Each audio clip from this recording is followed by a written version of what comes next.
El problema ahí con la cláusula 16, ya que lo trajo el doctor claro, o sea, lo que pasa es de que la cláusula simplemente se ha dado de manera genérica, ¿no? Entonces no han puesto una cláusula específica en donde digan no se va a aplicar para regímenes pequeños. Ahora, si hay un proyecto de ley en donde se quiere establecer que no se van a aplicar exactamente para regímenes especiales, ¿no? Pero bueno, es un proyecto de ley, no es ley, ¿no? Entonces, pero evidentemente lo que dice el profesor Pérez Ramos es correcto, ¿no? O sea, eso data al momento que esté habilitado la prohibición que no se aplique para las pequeñas, la autoridad no va a estar habilitada a aplicarles para las que estén acogidas a un régimen especial, solamente las va a poder aplicar lo que primariamente se hizo en las conversaciones cuando se estuvo gestando toda la habilitación de las cláusulas, ¿no? Amén de que por sí misma viene siendo inconstitucional. Eso es otra cuestión, vamos, es diferente. Aquí lo importante es que si quieren aplicar la habilitación de esta cláusula, tendrá primero que pasar por otro proceso, es decir, habilitarse desde la Constitución para que se pueda habilitar dentro de la ley de renta la facultad de la autoridad para determinar si son efectivamente operaciones reales, no reales, etcétera, las actividades que realiza un contribuyente, para efectos de darle la facultad como lo tiene un juzgador, vamos, porque de otra manera tendrá que ser a través del Poder Judicial quien determine si el acto o la actividad efectivamente es existente o no. Por sí misma la autoridad no puede. Mira, un ejemplo muy sencillo. ¿Cómo puede una autoridad establecer si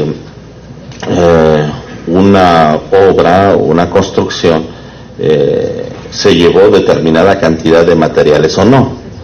Ella no es experta, no es perito, pues, el que va a determinar si el costeo es correcto o no es correcto. No puede determinar eso, necesita forzosamente allegarse de gente experta que determine un peritaje en esa materia, y lo cual no sucede en la práctica, sino simplemente se va a efectos de comprobantes fiscales si existe el muro, por ejemplo, y si existe, vamos, es deducible o no deducible, si forma parte del objeto o de los actos o actividades de la empresa, si es posible para la generación o no de ingresos. En México está sucediendo algo bien curioso, amén de ello, que si las empresas no tienen bienes suficientes, personal, un domicilio específico con mobiliario y demás, se considera que la empresa es inexistente y no puede realizar operaciones. Y caray, vivimos en una época, perdón por lo de caray, vivimos en una época actualizada totalmente de la cibernética, en la que las operaciones las realizas desde un celular. Entonces, ¿cómo es posible que a esas alturas las autoridades hacendarias estén exigiendo un domicilio físico cuando existe todo lo virtual? Esa es una problemática que las autoridades no están entendiendo en la actualización del comercio. La actividad mercantil o la actividad comercial se mueve a un ritmo vertiginoso, diferente a lo que es la ley, y la ley va mucho más atrás, pero va mucho más atrás el criterio del auditor, el criterio del revisor por parte de la autoridad hacendaria. Llega y quiere ser el perito en todo, es decir, en construcción, en alimentos, en muchas otras cosas. Imagínense, para dejarlos ir a tomar su café, una problemática, y esto es para legisladores también, para que tomen nota y lo platiquen con legisladores, algo que le hace mucho daño a países como los nuestros de Latinoamérica, son las exenciones. No puede haber exenciones en un país como el nuestro. Y van a decir, oye, qué gandalla, ¿no? Le quiere cobrar a los pobres. Y no es eso, sino que precisamente una exención hace más pobres. Y la mecánica nada más es cuestión de hacer números. Imagínense, hay impuestos al valor añadido o al impuesto al valor agregado que están a tasa cero o exentos y no graban impuestos, no graban ese impuesto. Sin embargo, los que están a tasa cero tienen derecho a una devolución de impuestos, de impuestos al valor agregado, y te quedas así espantado de repente y dices, oye, pero ¿cómo tienen derecho a esa devolución de impuestos, pero no entregan ni una cantidad de impuestos al fisco federal? ¿Sí? Y entonces esa cantidad de impuestos que se les regresa al fisco, ¿de dónde se les regresa? ¿Sí? ¿Por qué razón ellos no entregan esa cantidad de impuestos? Y entonces podemos ver que, por ejemplo, la educación que no grava impuestos, y aquí me voy a ver un poco mal tal vez, pero voy a comentar, quienes tienen la posibilidad de mandar a sus hijos a una escuela privada, están a la par de quienes mandan a sus hijos a una escuela pública, no graban impuesto al valor añadido, y eso no es tan real, porque el poder adquisitivo, el poder de compra, el poder de pago de una persona que manda a sus hijos a una escuela privada es mayor al que manda a sus hijos a una escuela pública, aunque haga un esfuerzo supremo por mandar a sus hijos a una escuela privada. Si puedes tomar whisky, también tienes para pagar los hielos, dice un dicho por ahí de los jóvenes que van a los bares. Eso me han contado. Entonces, imagínense esta cuestión de no gravar ese impuesto a los ricos, podríamos decir, que mandan a sus hijos a una escuela privada, cuando podría cobrárseles el impuesto al valor agregado, y como se cobra sobre una base, la gente pobre que no manda a sus hijos a una escuela privada, sino a una pública, como tiene base cero, no paga impuesto, ese dinero se puede canalizar a la escuela pública. Y oh, maravilla, ya tenemos dinero para educación. Igual los medicamentos. Los trabajadores tienen seguridad social, pero la gente pobre que no trabaja, que está en el campo, las amas de casa, no tienen seguridad social. Pero los ricos no van a la seguridad social, compran sus medicamentos en la farmacia, pero también están exentos. Y si tienen dinero para comprar medicamentos en la farmacia, pagar un hospital, etcétera, deberían pagarse esos impuestos para canalizarlos a la salud pública, que sería gratuita. Y así una ama de casa, un campesino, tendría más oportunidad de tener medicamentos. Pero como no los hay, ese dinero que no se recauda de los ricos que tienen esas posibilidades no llega a la gente pobre. Y sin embargo, pareciese que es indebido, pero hasta pudiese ser clientelar. Imagínense si hacemos llegar de la gente rica a la gente pobre, ese dinero podría significar más votos también. ¿Por qué? Porque entonces les diríamos en el discurso no solamente, sino en la realidad, que va a haber más dinero para ellos. Y efectivamente, los ricos pagarían. Por eso las exenciones en los países pobres hacen más pobres. Pero necesitamos sentarnos a interpretar efectivamente la norma, sentarnos a interpretar la vida social, es decir, vivir de los dos lados, no solamente vivir del lado del escritorio donde se hace la norma, sino tendremos que irnos del otro extremo a donde está el pueblo y vivir como el pueblo, para que sintamos en el mismo cuerpo que se siente ir a una escuela pública. Bueno, yo estudié en escuela pública, totalmente, y sé lo que se siente con esos recursos limitados, ¿verdad? Pero, ¿qué pasaría si los ricos pagaran y llegara ese dinero a la escuela pública? Sería maravilloso, ¿no creen? Pero esas exenciones perjudican en lugar de beneficiar. Esa es una cuestión bastante interesante, que en lugar de pensar en cláusulas habilitantes, mejor podríamos tener no nuevos impuestos, sino extender la base que ya existe nada más.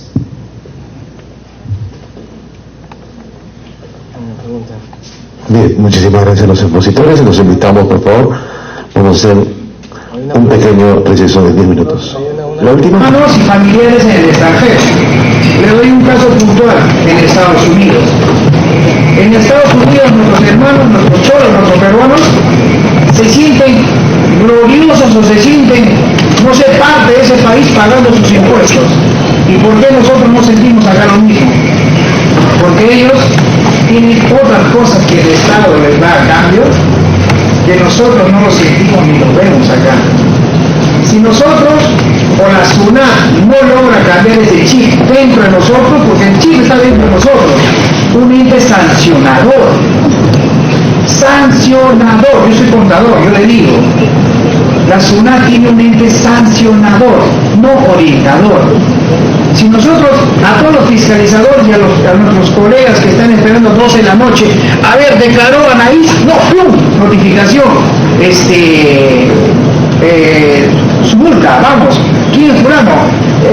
Bocanegra, declaró, no, ¡pum!, a las 12 de la noche estamos solamente esperanzados porque de repente nuestro sueldo va en base a cuánto nosotros notifiquemos y cuánto sancionemos, y no en cuanto a cómo educamos a nuestra población para que se sienta feliz y formar parte de esta base que va a tributar para la zona. Gracias por su pregunta. Primero, lo que ocurre en países denominados de primer mundo es lo que yo denomino la tangibilización de los tributos. Tienen una mejor seguridad social, tienen lo que un estado de bienestar les puede dar. Segundo, en el tema de que la administración tributaria sea un ente orientador, no estoy de acuerdo, porque las administraciones tributarias no son orientadores, no son asesores. Las administraciones tributarias son entes para controlar la recaudación, o sea, son entes que tienen que recaudar, hay que exigirles que recauden más. Ahora, no que sancionen, pero si es que el Código Tributario les habilita la sanción, pues también hay reducción de esas sanciones, pero no podemos transfigurar la finalidad de una administración tributaria, porque de esa manera hemos estado manoseando durante los 25 años, ¿sí?, a la administración tributaria. Y eso no podemos seguir haciendo. A la administración tributaria tenemos que darle el rol recaudador. Ahora, la otra parte, ¿por qué en otros países sí pagan felices sus tributos y todo? Eso no es parte de SUNAT, eso es parte de la efectividad del gasto. Y eso tiene que ver con un poder ejecutivo, una municipalidad, un ministerio de Economía, un ministerio de Agricultura, de Salud, que efectivamente realice bien su trabajo. Pero por eso es que es la globalización del derecho financiero, ingresos y gastos. A la SUNAT hay que dejarle que haga su trabajo, que es solamente recaudar. La parte del gasto lo tienen que hacer los entes ejecutores. Ese es el gran problema en el cual nosotros decimos, no, la SUNAT tiene que ser orientadora. No, si tú quieres que alguien te oriente, paga a tu contador, paga a tu abogado tributarista y que te oriente. Pero la SUNAT te puede dar una idea de cómo debes tributar, pero no está para asesorarte. Yo soy muy enérgico en esa idea de que la SUNAT no puede ser jamás un amigo. La SUNAT es para recaudar, el SAT es para recaudar. No podemos tener esa situación. Cuando digo, no, que tenemos una administración más cerca del contribuyente, claro, debe estar más cerca del contribuyente para que sepa exactamente, como lo dijo una ex superintendenta, para que sepa más de lo que tu amante sabe, sepa más de lo que tu amante, como dijo, que tu amante sepa más de lo que tu esposa sabe de ti. Eso es lo que dijo. Exactamente eso. O sea, eso es lo que debe hacer SUNAT, que sepa absolutamente todo la SUNAT de ti. Y eso es lo que debe hacer la administración tributaria, económicamente hablando, ¿no? Eso. No sé, ¿una idea más? No, ya había preocupado. Doctor. Bien, vamos a un pequeño intermedio. Acabamos con un comentario. Y pues es algo que en los países del primer mundo obviamente se da por su economía, ¿no? Su Producto Interno Bruto pues es altamente productivo en la parte económica, por eso hay oportunidades, por eso sus pensiones, sus prestaciones en materia de seguridad social, su infraestructura carretera, telefónica, o sea, su Producto Interno Bruto es muy desarrollado. Yo creo que esa es la parte que en política económica debe de trabajar el gobierno, ¿no? Mientras no tengamos un gobierno que se aperture a las exportaciones, a las importaciones, al desarrollo tecnológico y genere empleos y genere productividad, pues obviamente va a ser muy complejo que se cobren tributos, ¿no? Porque el tributo a final de cuentas va el derivado se va a generar derivado de las riquezas que la persona cree, ¿no? Ya sean morales o físicas, ¿no? Es únicamente mi comentario. Bien, ahora sí creo que nos vamos al coffee break, porque tenemos que respetar los tiempos, porque en la tarde hay otro evento aquí. Ok, muchas gracias. Importante, hay cosas que realmente se nos pasan y obviamente justamente estos eventos son como para darnos luces, como para poder tener mejores elementos de juicio para poder actuar, y eso es importante. Ya son profesores luz, como me han podido ver, me han dicho, ¿por qué no ha traído más gente? No, de lo bueno poco. Realmente, el que quiere aprender, viene. El que no quiere aprender, no viene, no surge. Así que estamos muy contentos por la venida de nuestros amigos los mexicanos y también del expositor peruano que ha hecho una brillante exposición. ¿Ya? Poco a poco el Perú va a salir de sus atrasos y me da mucho gusto que ustedes también estén aquí. Yo sigo en la pelea del pleno, voy a votar ahorita porque, fíjense, solamente para, ya me está queriendo matar a Anaís, pero